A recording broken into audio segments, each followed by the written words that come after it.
How is everybody doing? It's hard to believe, but Brothers in Arms by Dire Straits is almost 40. And this album, their fifth studio album, released in May 1985, is probably one of the biggest selling albums of the 80s, 90s.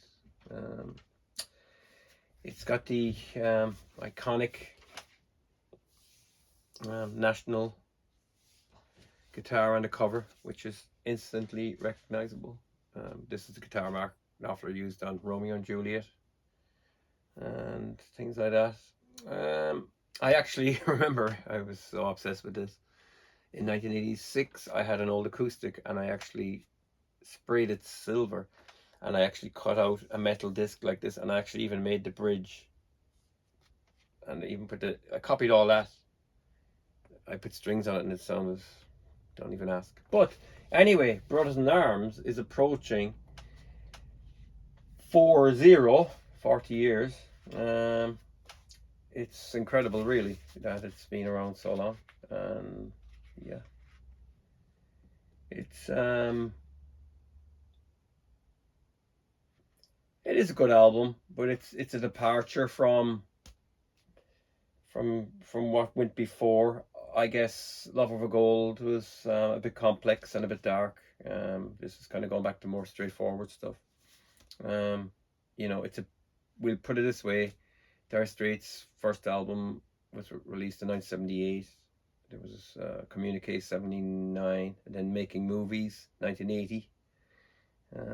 Then you had Love Over Gold in 1982, and then this. So in 7 years, they had gone from a kind of a pub band, I guess, to a stadium filling band, and that's what the Brothers in Arms tour was. It was colossal, but anyway, it's it's of its time, I guess. It's slap bang mid-80s. The lyrics were in the inside, and of course, like, there was beautiful labels on it. The vinyl itself was actually shorter in running time than the actual cassette, which was the full length, I guess. It even has the little national resonator plate on it.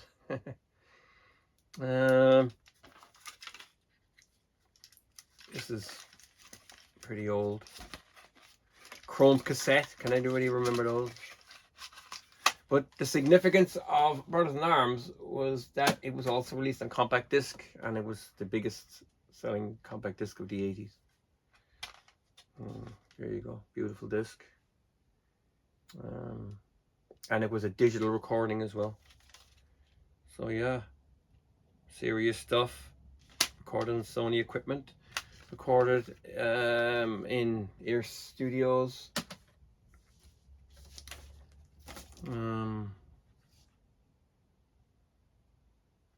Montserrat, and also the Power Station. It was produced by Mark Knopfler and Neil Dorfman. At this stage, the band consisted of Mark Knopfler, lead guitar, John Ilsley, bass, Terry Williams on drums. He replaced Pick Withers just after Love Over Gold. Then you also had additional musicians, Guy Fletcher on keyboards, who worked extensively with Mark Knopfler over the years after this. Alan Clark also on keyboards, fantastic musician, who plays some incredible piano on Love Over Gold. But drums, Omar Hakim, Terry Williams. When they were recording the album, Mark felt that the drums weren't slick enough. He wanted some He wanted something a lot more slicker than Terry Williams. I think Terry Williams is a fine drummer. I've listened to his work with Paul Brady live and stuff like that. I think he's a fine, powerful drummer. But Omar Hakim comes from a jazz background. Funnily enough, he played on Dream of the Blue Turtles as well by Sting, who was recording his debut album, Dream of the Blue Turtles. Nearby on another island or something like that. He was flown in to play all the drum tracks, and kind of sadly, I guess, Terry Williams' only contribution, I think, is the actual the drums at the start of Money for Nothing, the crescendo or the build up, whatever. Yeah, so that was it. There's session musicians on the album as well. It's a very slick sound. What's his name? Tony Levin plays the Chapman stick on Why Worry, the extended version of it. Kind of sounds like a fretless bass.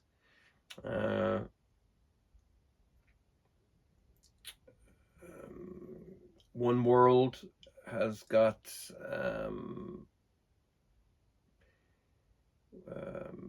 Neil Jason on bass, kind of a slap bass, very slick session musician. It's, yeah, you can tell it's not John Illsley. Michael Brecker plays saxophone. Randy Brecker plays trumpet. There's other session musicians. Of course, there's another guitarist here, Jack Sonny. I think he played live with the band on the Brothers in Arms tour.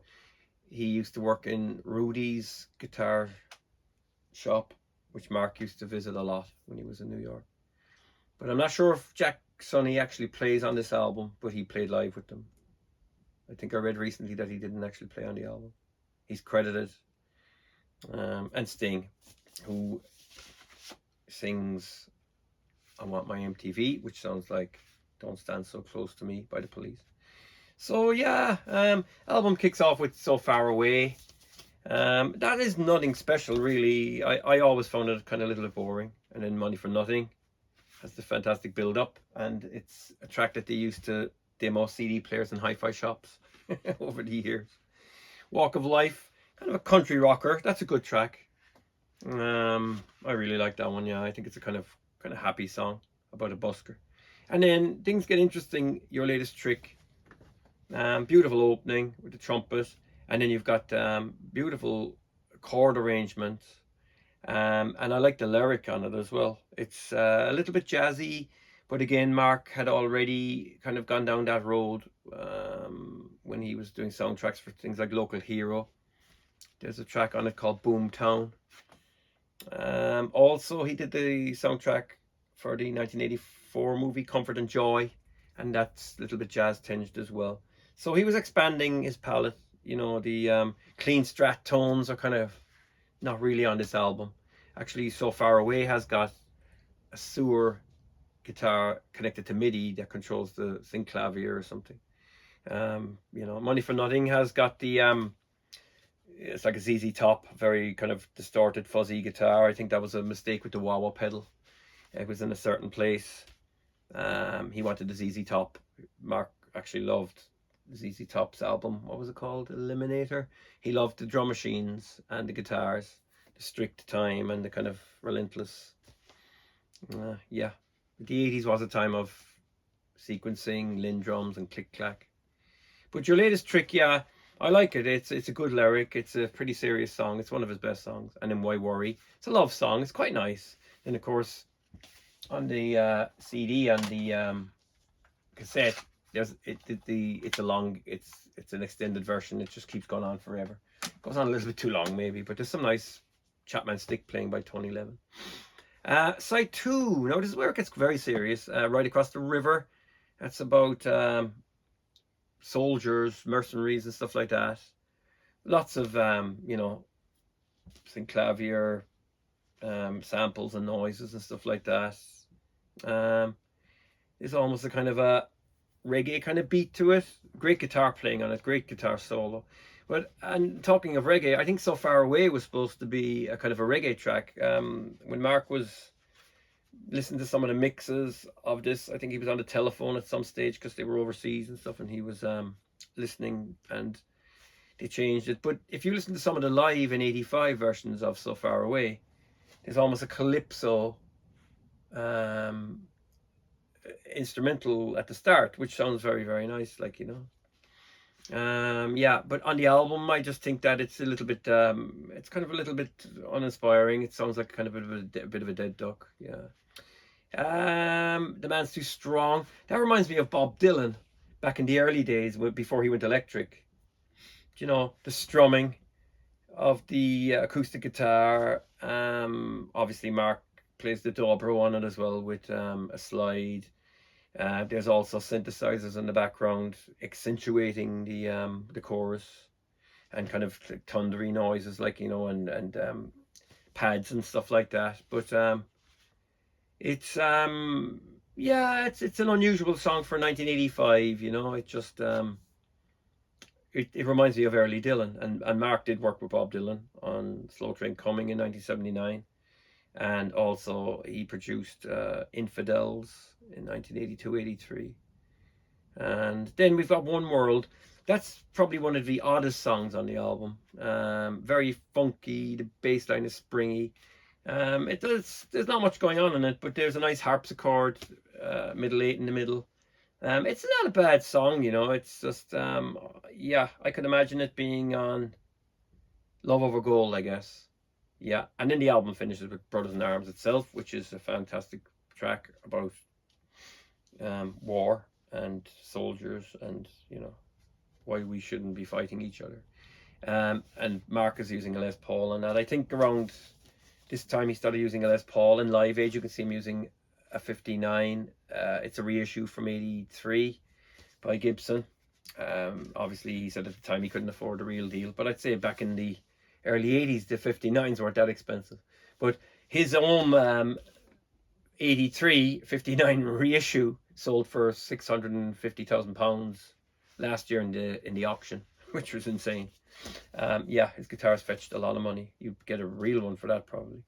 But yeah, it's a, you know, I always found that the drums are so slick in it. It sounds like a drum machine. I don't know.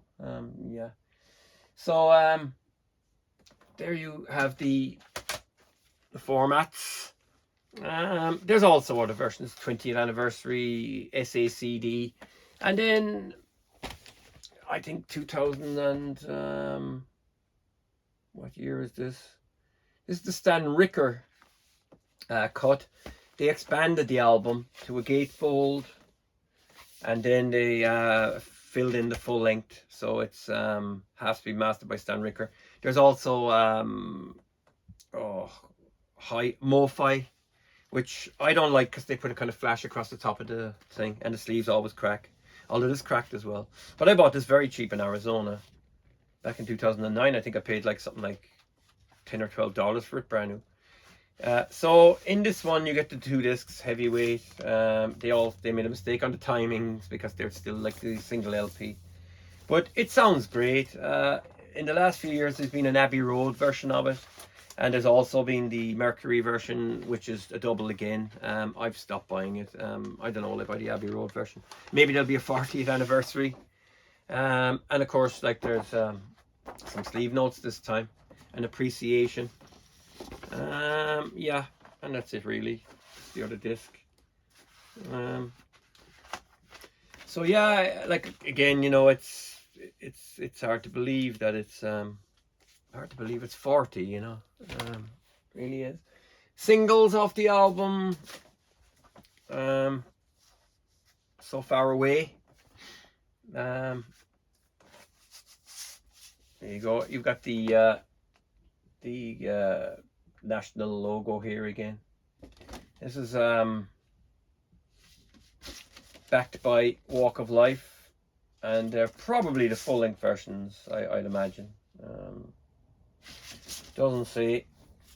And then you had Money for Nothing, and that's the full-length version, and the B-side is Love Overgo Live, and that came from Alchemy. And of course there's a kind of a custom label on that one again. And of course Philips, because Philips sponsored the tour. Dire Straits live in '85. Isn't that beautiful? Seems like yesterday, really, you know. And then you have Brothers in Arms itself, full-length version.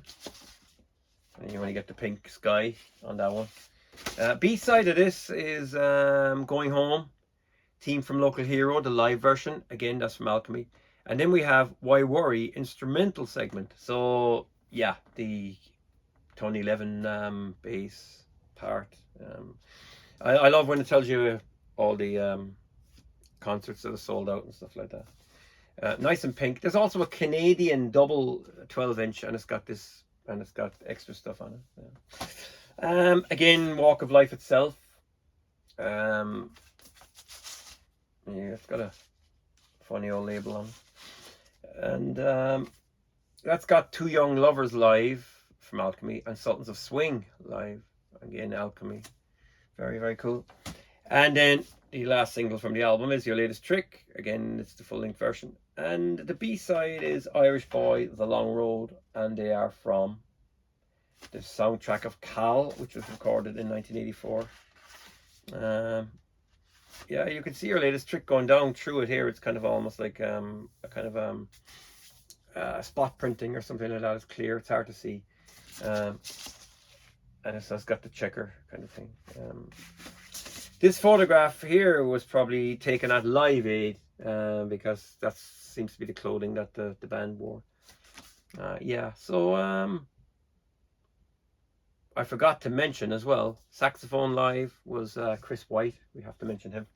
So yeah, that's Brothers in Arms. I'm sure everybody has a story about it. I mean, I remember at one stage, every restaurant you went into in the late 80s, every car that was parked on the street, you'd hear it coming out of it. I remember buying the cassette myself in, I don't know, was it 1987 or something like that? It was around the time of my 18th birthday, and I bought a second hand just to have in the Walkman. You know, it was a big deal. Other than that, I used to borrow it off my friends. I think I bought the CD in 1988. And the vinyl, like I said, there's loads of vinyl copies out there to get. So, yeah, that's Brothers in Arms. It's almost 40. In May, it will be 40. I wonder if there's going to be an anniversary edition. It's hard to know. A lot of people are banking on the Wembley Arena gig, because Dire Straits played Live Aid, and I'm sure they went across the car park that night and played Wembley Arena.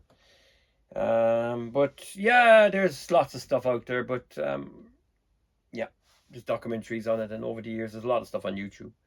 And yeah, so that's it. I think I've kind of said everything about it now. When they did the Brothers in Arms tour as well, the final in Oz is, I think, February 1986.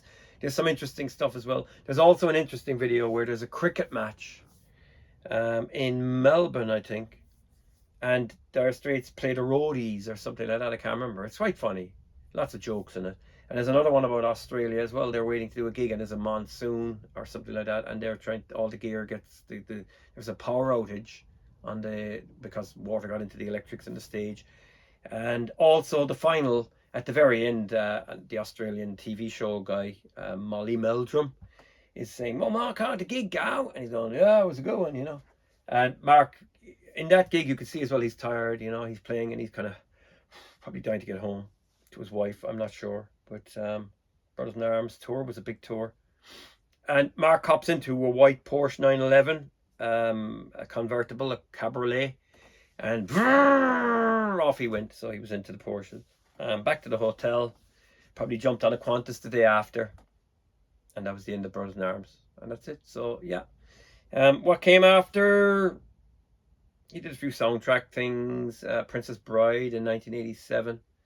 1988 they released Money for Nothing, the greatest hits. He did another soundtrack in 89, Last Exit to Brooklyn. Then he did an album with Chet Atkins, Neck and Neck, and then of course in 1991 he released On Every Street, which was another Dire Straits album. Again, packed with session musicians, with kind of the core members left, and that was a big, huge tour. That was a bigger tour than Brothers in Arms. But yeah, so that's it. Brothers in Arms.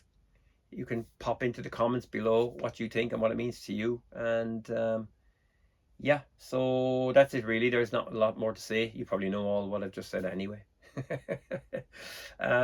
So what's left to say is thanks for watching. Feel free to subscribe and take care. And don't forget to push the like button.